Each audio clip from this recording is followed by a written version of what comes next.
Hello students, welcome to our channel Student Guidelines. और आज हम लोग देखेंगे क्लास 12 वेस्ट बंगाल बोर्ड की एक कविता जिसका नाम है अवकाश वाली सभ्यता। अवकाश वाली सभ्यता जिसके रचनाकार हैं रामधारी सिंह दिनकर जी। इनका जन्म 1908 ईस्वी में मुंगेर जिले में हुआ था। इनकी प्रसिद्ध कार्य रहे संस्कृति के 4 अध्याय, शुद्ध कविता की खोज, साहित्यमुखी, भारतीय एकता, हमारी सांस्कृतिक एकता, पंत प्रसाद मैथिली शरण गुप्त काव्य भूमिका, राष्ट्रभाषा, राष्ट्र एकता, संस्मरण और श्रद्धांजलि, दिनकर की डायरी, मेरी यात्राएं, लोकदेव, नेहरू। संस्कृति के 4 अध्याय 1960 के साहित्यिक अकादमी पुरस्कार से सम्मानित किया गया था। साथ ही साथ उर्वशी के लिए इनको 1973 ईस्वी को ज्ञानपीठ पुरस्कार से सम्मानित किया गया था। इनकी जो कविताएं रही वो था जनतंत्र का जन्म, चक्रकाल, कविश्री, मृत्यु तिलक, आत्मा की आंखें, विपत्तिका, बुद्धदेव, कलातीर्थ, कलिंग विजय, हाहाकार, तांडव, दिगंबरी, अनलक्रीट सहित स्तवन। इनके जो निबंध रहे वो रहे अर्धनारेश्वर, वेणुवर्णपट पीपल, धर्म, नैतिकता और विज्ञान, रेती के फूल, साहित्यमुखी, चेतना की शिखा, विवाह की मुसीबतें, मिट्टी की ओर। इन महान साहित्यकार का मृत्यु 1974 ईस्वी में हो जाती है। तो चलिए इनकी कविता देखते हैं, अवकाश वाली सभ्यता। कविता में रात के अंधेरे में सितारों की ओर देखता हूँ, जिनकी रोशनी भविष्य तक जाती है। अनागत से मुझे ये खबर आती है कि चाहे लाख बदल जाए मगर भारत भारत रहेगा। यहाँ पे हम क्या देखते हैं इस कविता में, अवकाश वाली का अर्थ क्या होता है? अवकाश का मतलब होता है छुट्टियाँ। तो बोले कि जो मशीनीकरण के कारण यहाँ पे एक जो समस्या हमारे सामने दिखाई गई है कवि के द्वारा, वो है कि मशीनीकरण। जिस तरह से आज मनुष्य मशीन के ऊपर डिपेंड हो चुका है, निर्भर हो चुका है, और मशीन के कारण हमें अधिक समय मिलता है जिसमें हम अवकाश मतलब छुट्टी काम कम करते हैं। तो कहते हैं इस समस्या से एक समय मनुष्य को इसका बहुत बड़ा भुगतान करना पड़ेगा।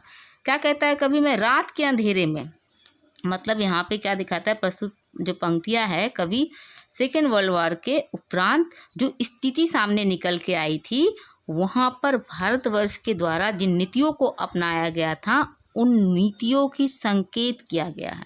और क्या कहा जाता है, कहता है कवि कि मैं रात रूपी अंधेरे में जब उम्मीद की एक दृष्टि रखता हूँ, मैं रात के अंधेरे में सितारों की ओर देखता हूँ, जिनकी रोशनी भविष्य तक जाती है। अर्थात मैं इस मुसीबत के समय रात रूपी अंधकार में मैं क्या भविष्य की ओर मतलब एक उम्मीद की दृष्टि रखता हूँ। उनके अनुसार कि जो परिस्थिति है ये अस्थाई नहीं है, एक दिन ऐसी परिस्थिति से वो उबर कर बाहर आएगा और युद्ध की अपेक्षा मानव धर्म का प्रचार प्रसार करेगा। कवि और क्या संकेत कह रहा है कि मानव युद्ध, अनाचार, भ्रष्टाचार रूपी जो अंधेरा है उससे जूझ रहा है, जिसके कारण भले ही पूरा विश्व बदल जाएगा लेकिन भारत कभी भी नहीं बदल सकता है। इसमें काव्यगत विशेषताएं क्या देखते हैं, यहाँ पर भारत की सांस्कृतिक निष्ठ को दर्शाया गया है। इसकी भाषा सहज और सरल है और यहाँ पे विश्व भाईचारा की भावना को दर्शाई गई है। आगे क्या कहा गया है, आगे पंक्ति में है, जो ज्योति दुनिया में बुझी जा रही है वह भारत के दाहिने करतल पर जलेगी, यंत्रों से थकी हुई धरती उस रोशनी में चलेगी। क्या कहा जा रहा है, जो ज्योति दुनिया में बुझी जा रही है, ज्योति मतलब प्रकाश और करतल का मतलब होता है हथेली। जो ज्योति, कौन सी ज्योति?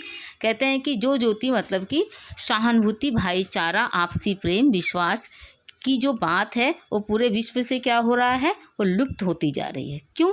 क्योंकि युद्ध की स्थिति बनी हुई है और युद्ध के सेकेंड वर्ल्ड वॉर के बाद, युद्ध के बाद क्या हुआ है कि विश्व से भाईचारा, विश्वास, सहानुभूति खत्म हो चुकी है।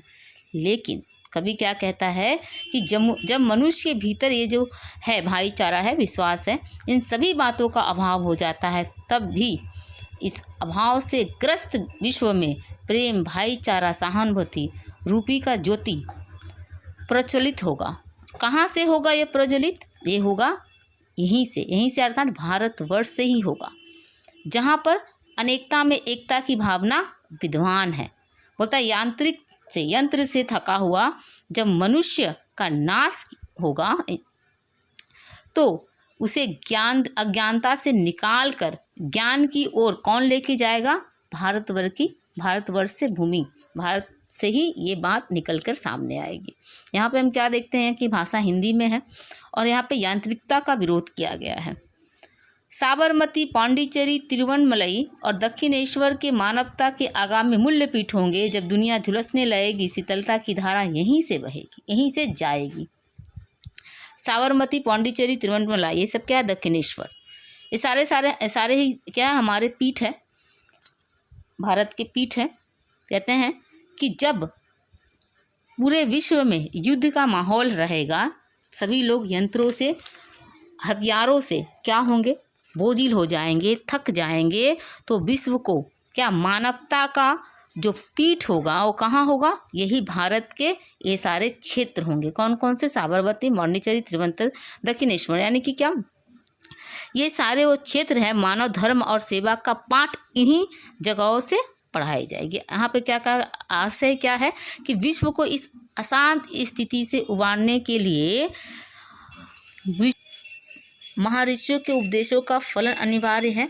और ये जो मानव धर्म के उपदेश का पालन जो होगा वो कहाँ से निकल के आएगी? वो जो उपदेश होंगे वो कहाँ से निकल के आएंगे? साबरमती, पांडिचेरी, तिरुवनंतपुरम और दक्षिणेश्वर जैसे पीठ स्थल से। इसमें काव्यगत विशेषता क्या देखेंगे कि यहाँ पे जो भी है साबरमती, पांडिचेरी, तिरुवनमलई और दक्षिणेश्वर स्थान का जो वर्णन किया गया है, किस रूप में किया गया? पीठ स्थल के रूप में घोषित किया गया है। आगे की पंक्तियों में लिखा गया है, जब दुनिया झुलसने लगेगी, शीतलता की धारा यहीं से जाएगी। रेगिस्तान में दौड़ती हुई संततियाँ थकने वाली है, ये फिर पीपल की छाया में लौट आएगी। क्या कहा गया है? बोल रहा है कि जब दुनिया झुलसने लगे, कभी कहता है यहाँ पे क्या दर्शाया गया है कि जब युद्ध और शांति की समस्या सामने निकल के आई। किस लिए? युद्ध में मशीनीकरण, यानी मशीनीकरण, यांत्रिक, वैज्ञानिक, मतलब जो भी चीज़ का हम लोग आविष्कार करते हैं उससे क्या हो रहा है? उससे लोग आपस में लड़ रहे हैं और समस्या सामने निकल के आई है। कहते हैं कि जो वैज्ञानिकता के दुष्परिणाम हैं, यहाँ पे देखते हैं कि कभी इस परिणामों का क्या करते हैं? विरोध करते हैं, वैज्ञानिकता के विरोध करते हैं, दिखाई पड़ता है विरोध करता हुआ। क्यों? क्योंकि उनका मानना है कि समाज में, जो देश में, विश्व में जो अशांति फैली है, ये वैज्ञानिकता के विकास के आविष्कार के कारण इन परिस्थितियों का जन्म हुआ है। उसने संपूर्ण विश्व को विनाश के कगार पर लाकर खड़ा कर दिया। किसने? वैज्ञानिकता के द्वारा किए गए आविष्कार के कारण।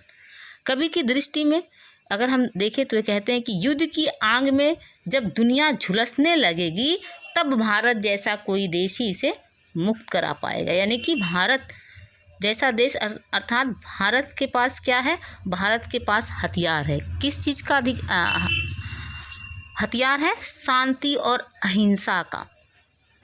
ठीक है, तो कहते हैं कि इस समस्या का समाधान कब निकलेगा? जब भौतिकतावाद के रेगिस्तान में दौड़ता हुआ मानव और युद्ध की विभीषिका में झुलस कर मानव बहुत जल्द क्या चाहेगा? वो भारत के मार्ग पर चल पड़ेगा, शांति और अहिंसा के मार्ग पर। यहाँ पे भारत देश का क्यों उपयोग किया जा रहा है? क्योंकि हमारा देश शांति और अहिंसा के विचार को मानता है। तो यहाँ पे देखेंगे काव्यगत विशेषता क्या है कि यहाँ पे युद्ध और शांति की समस्या को चिन्हित किया गया है और भाषा क्या है? संस्कृत हिंदी भाषा का प्रयोग किया गया है। आगे, आदमी अत्यधिक सुखों के लोभ से ग्रस्त है, यही लोभ उसे मारेगा। मनुष्य और किसी से नहीं, अपने आविष्कार से हारेगा। क्या कहते हैं कि जो आज का मनुष्य है वो क्या भौतिकतावाद हो गया है, वो बहुत अधिक माया जाल में फंस चुका है और अपने स्वार्थ और लोभ के कारण वो ना जाने कितने सारे आविष्कार पे आविष्कार किए जा रहा है। और ये जो आविष्कार है, ये एक समय जो मनुष्य है, जो आदमी है, वो किससे? इसी आविष्कारों से हार जाएगा। अपने ही द्वारा किए गए आविष्कार के कारण वो पतन के मार्ग पर चला जाएगा। यहाँ पे देखते हैं कि यहाँ पर काव्यगत विशेषता क्या है कि भौतिकतावाद का विरोध किया। भौतिकतावाद नहीं, अति भौतिकतावाद। हमें आराम चाहिए, सुख ठीक है, सही है, लेकिन बहुत अधिक आराम करना भी सही नहीं है। आगे क्या कहा गया है? गांधी कहते थे अवकाश बुरा है, आदमी को हर समय किसी काम में लगाए रहो। जब अवकाश बढ़ता है आदमी की आत्मा ऊँघने लगती है। उचित है कि ज़्यादा समय उसे करघे पर जगाए रखो। अवकाश वाली सभ्यता अब आने ही वाली है। आदमी खाएगा पिएगा और मस्त रहेगा। अभाव उसे और किसी चीज़ का नहीं, केवल काम का होगा। क्या कहा जा रहा है यहाँ पे? गांधी जी की बात को उठाया जा रहा है। गांधी जी क्या कहते थे? यहाँ पे दिनकर जी कहते हैं कि हमें गांधी जी के कहे गए कथनों पर अमल करना चाहिए। क्यों? क्योंकि वो कहते थे, वो सत्य कहते थे। क्या कहते थे? कि जो अवकाश है मनुष्य के लिए बुरा सिद्ध होता है। क्योंकि जब इंसान खाली बैठता है, जब इसके पास अवकाश होता है तो वो कर्महीन हो जाता है। और कर्महीन व्यक्ति क्या करता है? कर्महीन व्यक्ति कोई भी सही कार्य नहीं करता है। कहावत भी है कि खाली जो दिमाग होता है वो शैतान का घर होता है। मतलब खाली व्यक्ति गलत मार्ग पे जाता है या गलत सोचने लगता है। वो हमेशा विध्वंस को जन्म देता है। इसलिए मनुष्य को क्या करना चाहिए कि हमेशा कर्म में रत रहना चाहिए, कर्म करते रहना चाहिए, ताकि वो थका रहे और कुछ ना सोच पाए। क्या कहता है? और आगे कहता है कि जब अवकाश बढ़ता है, अर्थात जब छुट्टी बढ़ती है, मनुष्य के पास जब कोई कार्य नहीं रहता है, तो मनुष्य की आत्मा ऊँघने लगती है ना। कि मनुष्य को नींद आता है। कब नींद आती है? जब हम थक जाते हैं, जब हमारा शरीर थकता है, तब हम सोते हैं, तब हम नींद की अपेक्षा करते हैं। लेकिन जब आत्मा ऊँघने लगती है तब क्या होता है? तब वो अपने कर्म के रास्ते से हट जाता है। इसीलिए क्या करना चाहिए? इसीलिए मनुष्य को हमेशा अपने आप को क्या करना चाहिए? ज़्यादा समय तक जगाए रखना चाहिए। करघे मतलब जिस पे सूत निकाला जाता है, तो हमेशा काम करते रहना चाहिए। आगे क्या कहा जा रहा है? कि अवकाश वाली सभ्यता आने ही वाली है।